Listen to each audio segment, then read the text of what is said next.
And back home, the Rwandan High Commissioner to Nigeria says colonial manipulation and bad governance resulted in the 1994 genocide that killed over 1 million Tutsis.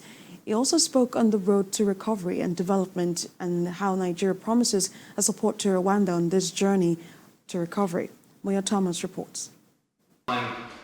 It has been 30 years since the horrific ethnic cleansing that killed more than 1 million people in Rwanda.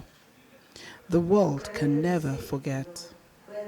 This is the reason the memorial of this day is held in not only Kigali, but at the country's embassies and high commissions worldwide.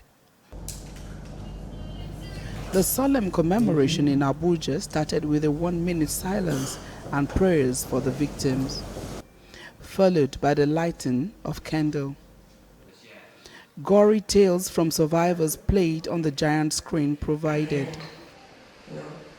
So even the management, you never know where to begin. These tales does not detail the unimaginable event that started on the 7th of April, 1994. For the 100 days that the genocide went on, over 1 million people died. No one was spared in the killing. Men, women, children, living only in its trails, dead bodies and grave sites. How then does a country recover from such? Rwanda says its justice system helped in its reconciliation bid. Local traditional court system allowed locals to decide how justice is to be served. This has been more than a soothing balm. At the heart of our progress lies unwavering unity, exemplified by our inclusive constitution and commitment to reconciliation. Also, it lies on relentless accountability with effective anti-corruption measures and a spirit of ambition that motivates us to think big. Probably as a United Nations peacekeeper who could have intervened, and as a human being watching the annihilation of God's creation.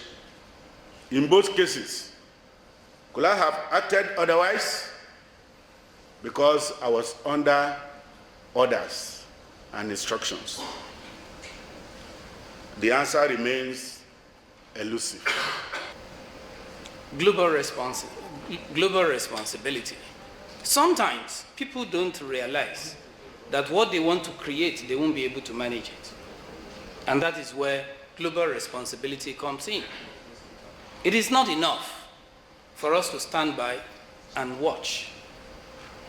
Let us, if you see something that is going wrong somewhere, whether globally or in your neighborhood, say something. Say something. There must be somebody who could do something about that thing. We will never forget the victim of this genocide, nor will we ever forget the bravery and the resilience of those who survive, whose courage and willingness to forgive remain a burst of light and hope amidst this dark chapter of humanity history.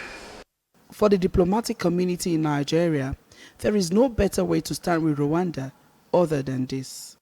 Preserving these memories and telling the stories is now for the lesson the world needs to learn, especially on the importance of shunning hate, and also the responsibility we bear as communities, as global leaders, and even as individuals. Moya Thomas, TVC News, Abuja.